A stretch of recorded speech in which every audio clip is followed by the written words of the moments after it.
One insect has taken that to the extreme, twisting its venom for a diabolical purpose that's like something out of science fiction, turning another animal into a zombie.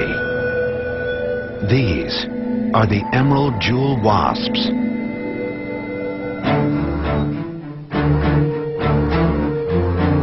In this lab at the University of California, Riverside, researchers want to know how the wasp's chemical arsenal evolved to completely control her host. So I first became fascinated with venoms because they represent a kind of chemical warfare. Jewel wasps are parasitoids. They paralyze their prey so their offspring can live off them. After decades of research, scientists are beginning to understand the secrets of parasitoid venom.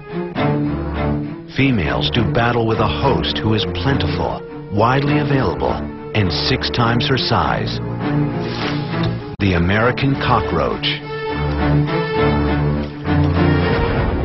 Researcher Chris Banks has devised an ingenious method to experiment with the wasp's venomous attack. We're going to put a wasp and a cockroach into this area right here and let them interact. We've also included glass vials here, and these will serve as makeshift burrows for the wasp.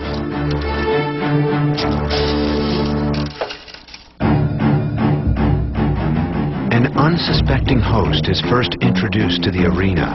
The roach is unaccustomed to threats from smaller animals.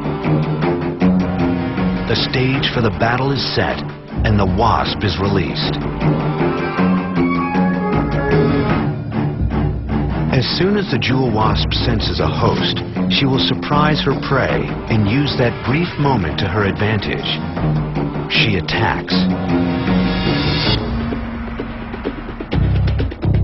The wasp's first sting is brilliantly strategic, just enough to disarm the roach. The first time it stings it into the central nervous system and causes a temporary paralysis of the front legs. Venom hits the roach's nervous system in between its front legs, briefly paralyzing them. This allows the wasp to do a second, much more precise sting into the brain. The wasp twists its body around the roach so it can sting into its brain and inject the zombifying mixture. The roach's breathing slows. It makes no move to escape.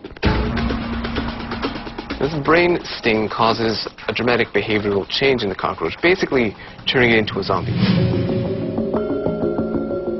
Wasp venom is precisely engineered to shut down signals carried by a key brain chemical called dopamine.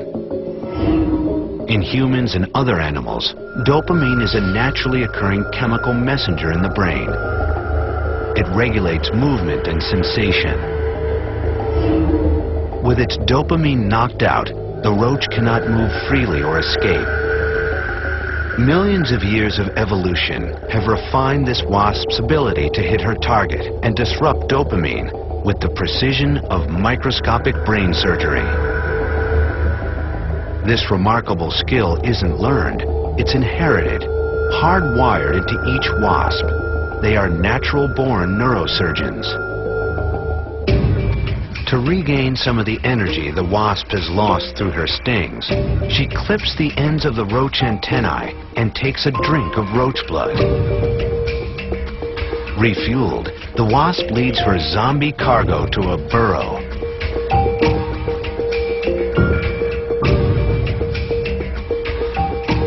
But if the wasp can target her venom so well, why doesn't she simply deliver a death blow? Venom is used for defense, venom is used for feeding, but parasitoids use it for something totally different. They actually use it for reproduction. Inside the burrow, the wasp lays her egg on the roach. With survival of her offspring at stake, the wasp's precision now makes sense. Her young depend on the perfect execution of her sting.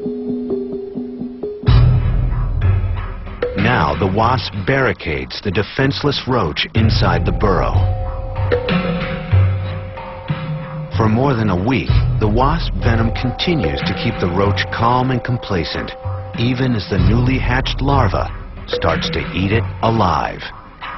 From that single egg, a larvae hatches, and after 3 days, it drills a hole in the leg of the cockroach and gets its nutrition from the blood system of the still zombified cockroach. And now for natural selection's test. Too little or poorly aimed venom, and the roach could escape. Too much venom, and it would immediately die, destroying the wasp offspring's fresh food source. Here we see the larva actually starting to burrow into the cockroach itself. It will crawl inside and continue to feed off of the internal organs of the cockroach. After another couple of days, it will enter a cocoon. If all goes according to plan, 6 weeks from the first sting, a new adult jewel wasp emerges from the hollowed-out dead roach. The new wasp is ready to carry on its vicious legacy. If she's a female, her venom is ready to provide for a new generation. The wasp is a very specific hunter. It only hunts cockroaches, and only cockroaches of this species. So every wasp that was born from a pupa that emerged from a dead cockroach had a mother that knew exactly what she was doing. So in a way, the wasps are getting better and better and better at this. The only way the wasp can subdue a cockroach is because it knows its prey so well, and it can inject the venom right where it needs to go and have exactly the effect the wasp needs.